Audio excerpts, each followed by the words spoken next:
So yesterday we talked about 8.1, which was distribution of the sample mean. Today we're going to talk about distribution of the sample proportion. Okay? Now, just as a reminder,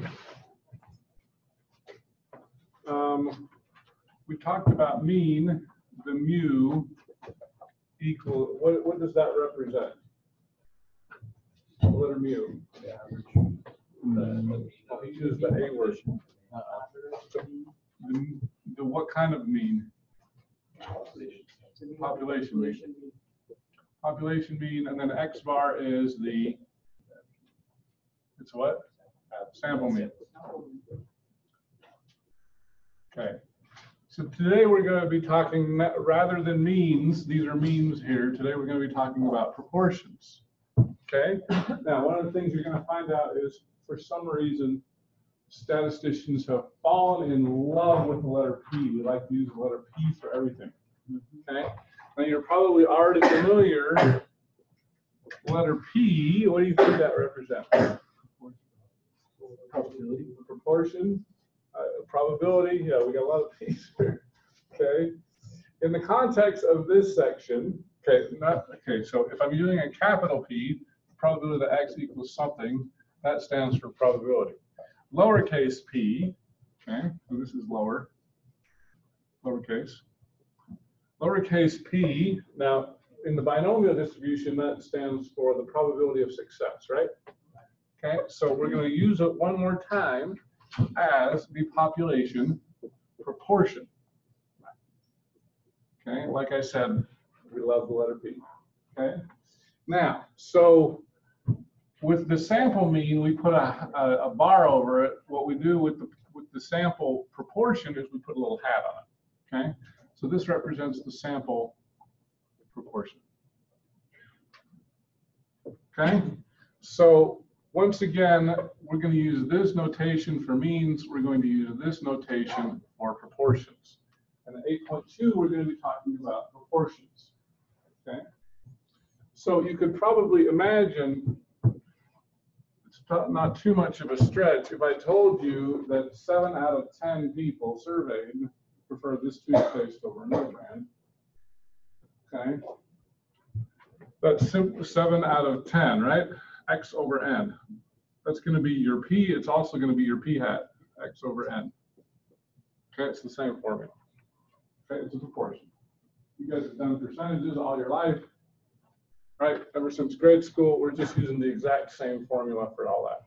Okay? Now, let's talk about the sampling distribution. Distribution of P hat. Okay, so the nice thing is, number one, P hat is approximately normal if NPQ is greater than or equal to 10. I gave you, see, I'm giving away all the secrets before I'm supposed to. This is the section I was supposed to give that to you. Okay. All right. Number two, the mean of P hat is written as mu sub P hat equals P. Okay? Essentially what we're saying here, just like with your sample mean, your sample mean is your sum divided by n, right? We're saying that's an unbiased estimator of your population mean. We're saying the same thing here. P hat is an unbiased estimator of P. Okay? More than likely, I'm going to leave that as P rather than that, but that's technically correct notation. Okay? And number three, now here's going to be the tricky one. Okay? Now here's where we get, so a lot of times I will refer to proportions as a binomial.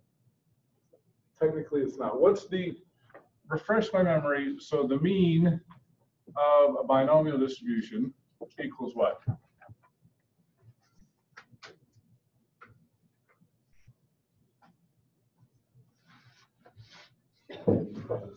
N times P, thank you, Tanner. I was getting scared that you guys weren't going to get that. Okay, what is the standard deviation of a binomial? Square root of NPQ. Okay, now, we're talking proportions. Rather than multiplying these together, we divide them. Okay, we're going to do the same thing with the standard deviation. So the standard deviation of P hat, rather than being NPQ, is the square root of PQ divided by N. Okay? So the idea here is, with a binomial, these are whole numbers. Well, this is a whole number, I should say. Okay? Well, actually, that's not even true. The binomial then generally deals in whole numbers. Your proportion is always going to be between 0 and 1. Okay? You can think of it as a percentage. Okay? If I asked you, if I told you that out of 500 people, 30% had cable TV or something, or Netflix, let's say Netflix. Okay? So out of 500 people, 30% had Netflix. You're going to multiply the 500 times the 0.3, and you're going to get 150 people, right? Okay. In this case, I'm just saying 30% of people have Netflix. Okay. So in order to find the standard deviation, so this I know this can be confusing. Don't mix up binomial with proportions. Okay. Proportions are always between 0 and 1. These are going to be generally numbers greater than 1. Maybe instead of saying whole numbers, I'm just going to say, because you could have your mean not be a whole number, but it's going to be greater than 1. What'd you say? So the proportion is a probability? And we think that as a probability? Well, no, because we're going to find out the probability of the proportion. So I don't want you to think of it quite that way. Okay, so here's what we mean. And I should also say we assume independence. Okay, so in fact, this may be a good way to answer your question, Victor, here. Let's pull up just a blank spreadsheet.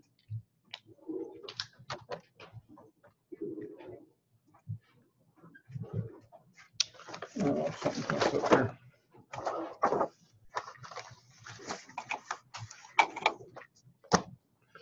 All right, pull up Excel. Let's share.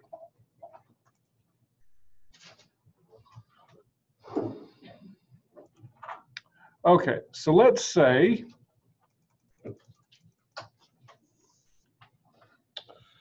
that the Gallup, oh, I'm not sharing. By the way, I better double check and make sure I'm recording. I think I'm recording. Yeah, I'm recording. Share again. All right. So the Gallup poll says 82% of Americans believe moral values are getting worse in the U.S. Suppose we obtain a simple random sample of n equals 80 Americans and determine the percent of people who think moral values are getting worse.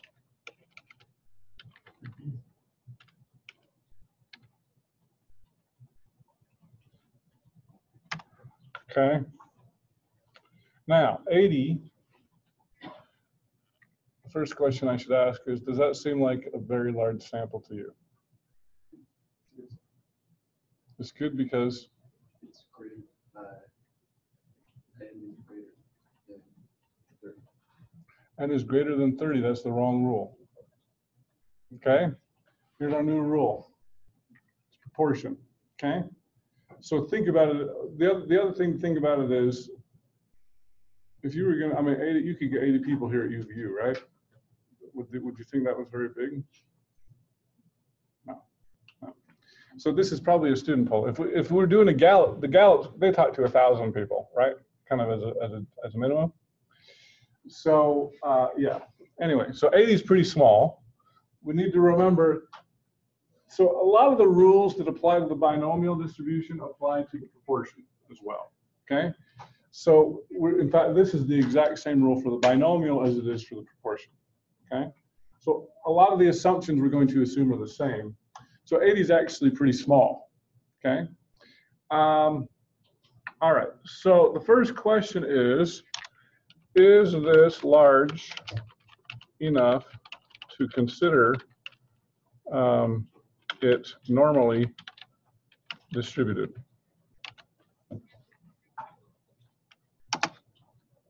So how do we prove that? We're going to do our NPQ. So this is going to be 80 times 0.82 times 0.18. 11.8. So that's greater than 10. I'm going to say that's barely large enough. Okay? All right. So find the standard deviation. How would we find the standard deviation?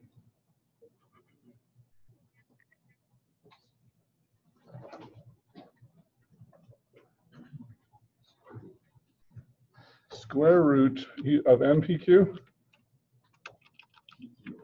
Yeah, so I know this is going to mess you guys all up, isn't it? I'll give you one formula, now I'm giving you another. PQ divided by N. Okay, so yeah. So you got to think, this isn't really a binomial anymore, it's proportion. But a lot of the rules are similar, so I know this is confusing. So if I do the square root of P, which is 0.82, times Q, which is 0.18, divided by 80, okay? Now, that works out to be about 4.3%. Okay? So think of this. So when you're thinking of proportions, think of percentages. In fact, you can kind of think, oh, we're not going to quite get into that today. This leads, what we're doing today is going to kind of set the foundation for confidence intervals. And so when you start doing margin of error, this is not the margin of error. This is just the standard deviation. But think about it when pollsters talk about, you know, Donald Trump has a 35% approval rating. Those were the last numbers I heard. Okay. The margin of error is plus or minus 5% or plus or minus 3% or whatever it is. We're laying the foundation for how they figure that out. Okay. So in fact, as a rule of thumb, if you take your standard deviation, you multiply it by 2, this would be about almost 8.6% margin of error. Okay, that's a good kind of rule of thumb that we would say. Okay, that's just according to the 68, 95, 99 rule, because basically what we've done, we've taken a binomial distribution, which is boxy. Okay, we've superimposed this on it. Now, the boxes are the binomial. Okay, if you're doing p hat is going to be a continuous distribution. Okay, so p hat you don't need to add plus or minus a half because this is binomial, but the p hat is going to be continuous. Okay, does that make sense? All right, so let's do another example here. Let's do a better example. Let's just open up a new page. The National Center of Health Statistics says 15% of Americans have hearing trouble. What?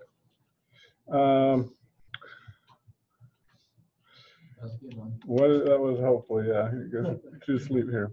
What is the probability that at most 12% have hearing trouble in a sample of 120? Okay, so this is really going to be the question that Victor asked, okay, about probabilities.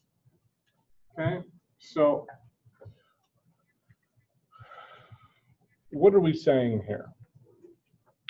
Now, I think I showed you this yesterday. I'd like you guys to kind of get the habit of this. The National Center of Health Statistics says 15% of Americans have hearing trouble, okay? So something equals 15%. What letter should I represent for that 15%? Population parameter, right? So is that P or P hat? It's going to be P. Okay. What is the probability, which we're going to use with the capital letter P? Yeah, I'll write it this way. The probability that at most 12%. I'm going to ignore that big P for a minute. 12%. That's another important number, right? What is 12%? The sample proportion, not the sample population. That's an oxymoron there. Okay? Sample proportion. Okay, so this is going to be P hat. Okay? All right, so now, I haven't told you one more thing that I need to tell you, but we got 120 here. What's 120? That's going to be my sample size. Okay? Now, here's the thing that I forgot to tell you. If this is normally distributed, what can we use? It's normally distributed. Just use binomial. Well, the binomial is not normally distributed. But if it's normally distributed, what could we use?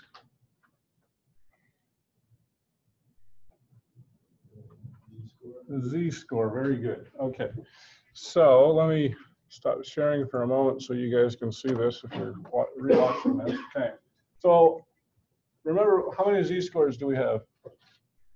We've got z equals x minus mu over sigma, right? And then we've got z equals x bar minus mu over sigma over the square then.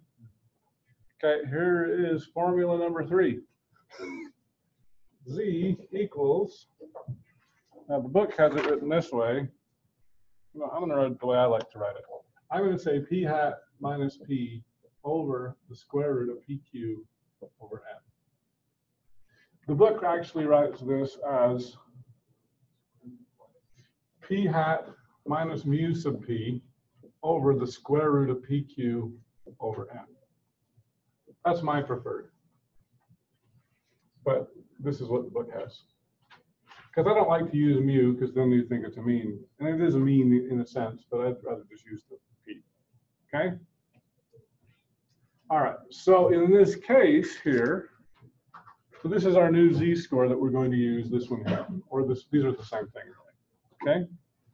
So let me share the screen here.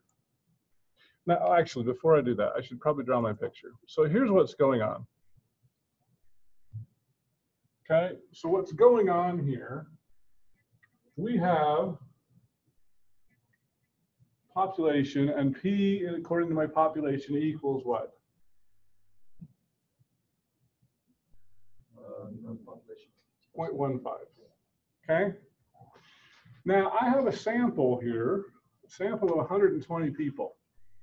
What I'm trying to do is I'm trying to compare these 120 people to the regular normal population.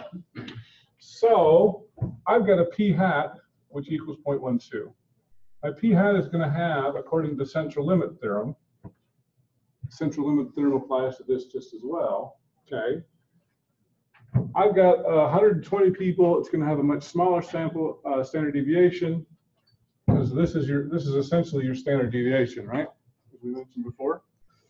And so the idea here is, what is the probability that it's less than 0.12? I want to find out, essentially what I'm asking is my sample proportion significantly different than the population proportion? Okay? I want to find out if my group is different. Okay? And so in order to do this, this area here that I've represented here in red represents the probability that it's 12% or less. Okay? Now, what's our kind of rule of thumb to say if something seems unusual? Less than 5%. Okay? So if the probability is less than 5%, we're going to say that's unusual.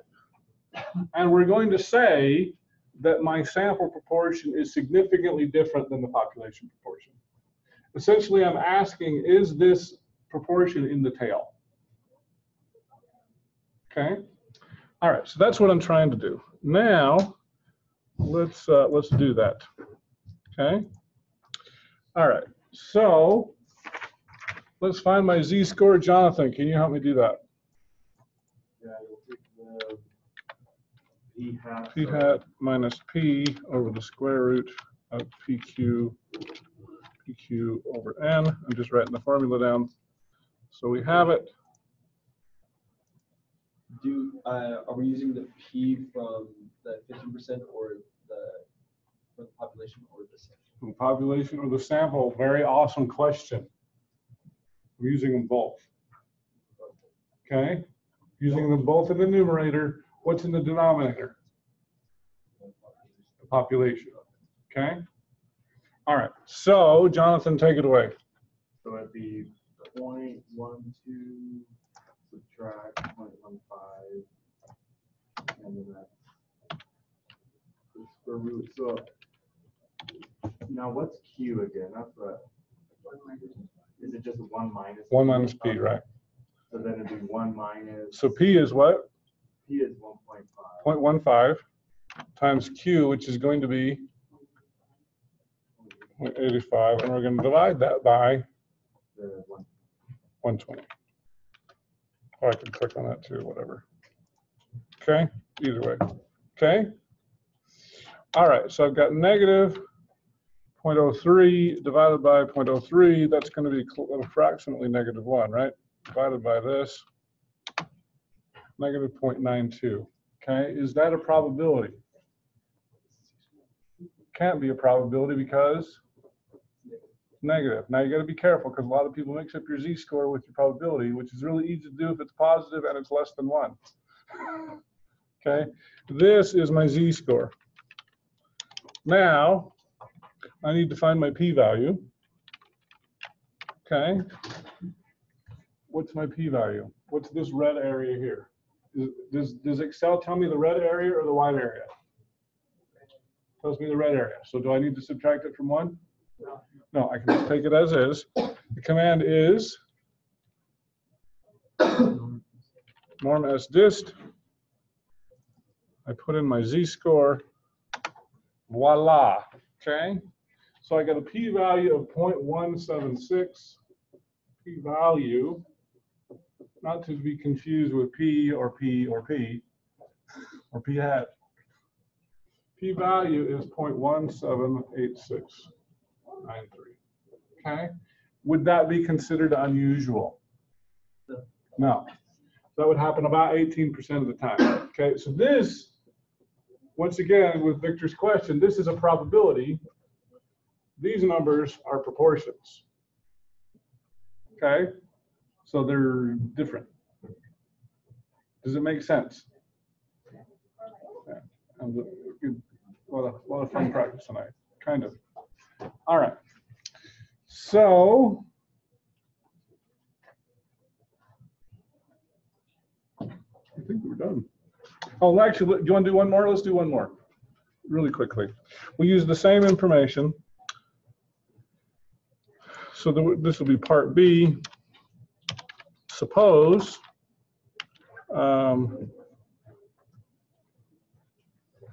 a simple random sample of 120 Americans who listen to headphones results in 26 with hearing trouble. What might you conclude? Okay. So in this case, my P is going to be what? P is still 15%. P is still 15%. What's my P hat? 0.216. How'd you get that? 21.6%. It's 26 divided by 120, right? which works out to be, yeah, about 21%. So we're a lot higher than we were last time. Okay? I'm going to use the same one here. I'm going to use the same formula. I'm going to do it super fast. P hat minus P. And actually, I'm just going to use the same square root here, so I don't have to calculate it again. Okay? This works out to be this divided by this, which is 2.04. That's my z-score. Okay? Now, 26. So I'm now on the right side of my curve here, right? I'm at 21%. Okay? You all want to shade the area to the right or to the left? I want to shade the area to the right. Okay? So now I'm going to do 1 minus norm s dist of this number, and I'm going to get 0.02. So this area here is now 0.02 whatever, 04. Does that seem unusual to you? Yes, that does seem, so that, yes, this is unusual. Would you conclude that people who listen to headphones all the time, that might have a detriment to their hearing? Yes. That's why I try to keep my headphones as low as possible, because I don't want this to happen to me. Okay? All right, so quiz tomorrow is on 8.2. See you all tomorrow.